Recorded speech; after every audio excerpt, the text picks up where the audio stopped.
सुजाता हूँ। मैं सर्वेश हॉस्पिटल में एज ए ब्रेस्ट सर्जन कार्यरत हूँ। आज आप सबको जैसे पता भी होगा कि अक्टूबर मंथ जो है ब्रेस्ट कैंसर अवेयरनेस मंथ के रूप में सेलिब्रेट किया जाता है। तो उसके उपलक्ष्य में आपको कुछ चीज़ें मैं ब्रेस्ट कैंसर से रिलेटेड आपको शेयर करना चाहूँगी। ब्रेस्ट कैंसर वैसे तो अवेयरनेस हमें किसी भी कैंसर के रिलेटेड हमें हर साल पूरे साल ही होनी चाहिए, बट ये मंथ हमने ब्रेस्ट कैंसर के लिए डेडिकेटेड किया है ताकि इस महीने में हम जो ब्रेस्ट कैंसर से रिलेटेड हमें कोई भी सिम्टम्स उसकी जानकारी को हम अवेयर कर सकें। तो उससे रिलेटेड ब्रेस्ट कैंसर क्यों होता है, उसके क्या रिस्क फैक्टर्स हैं, उसको हम कैसे हमें दिक्कत हो तो कैसे उसको पहचान पाए, क्या उसका इलाज आजकल संभव है, उसके बारे में थोड़ा सा मैं बताना चाहूँगी। पहली चीज़, हम कभी भी हमें पता चलता है किसी को भी रिलेटिव में तो हमें कैंसर के नाम से डर लगता है। पहली चीज़, हमें कैंसर से डरना नहीं है, हमें जागरूक होना है। जागरूक होना है कि हमें, ताकि हम उसको अर्ली स्टेज में डिटेक्ट कर सकें। तो जैसे सब जानते हैं कि prevention is better than cure.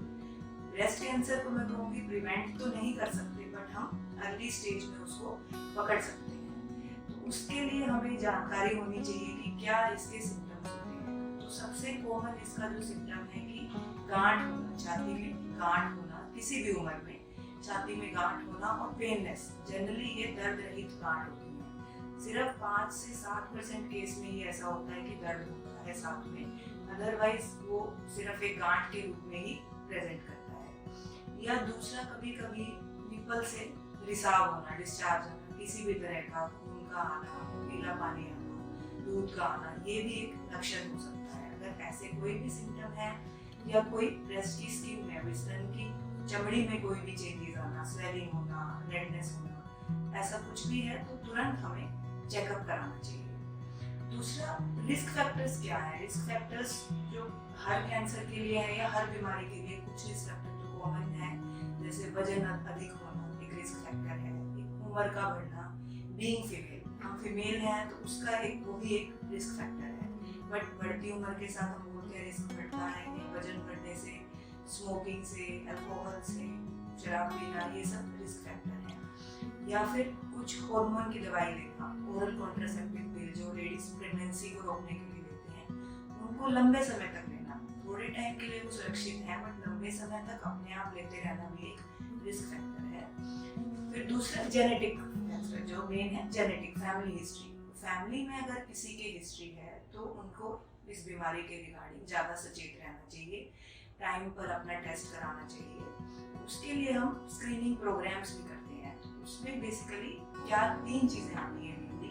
पहली चीज़, सेल्फ ब्रेस्ट एग्जामिनेशन, मतलब खुद से खुद की जांच करनी हमें आनी चाहिए। और वो कब करनी है, हम बोलते हैं 30 साल की उम्र के बाद हर लेडी को अपनी खुद से जांच महीने में एक बार करनी चाहिए। फिर दूसरा है क्लिनिकल ब्रेस्ट एग्जामिनेशन, मतलब हमें डॉक्टर से 6 महीने या साल में एक बार 40 की उम्र के बाद जरूर चेकअप कराना चाहिए एक स्पेशलिस्ट से। फिर है कुछ टेस्ट जो आप सबने सुना भी होगा, मैमोग्राफी, अल्ट्रासाउंड। तो ये टेस्ट हमें 40 की उम्र के बाद साल में एक बार कराने चाहिए। वो आप अपने डॉक्टर से कंसल्ट करेंगे तो उसके हिसाब से कराएंगे। एक MRI भी होता है, वो हमें जरूरत लगती है तो हम कराते हैं।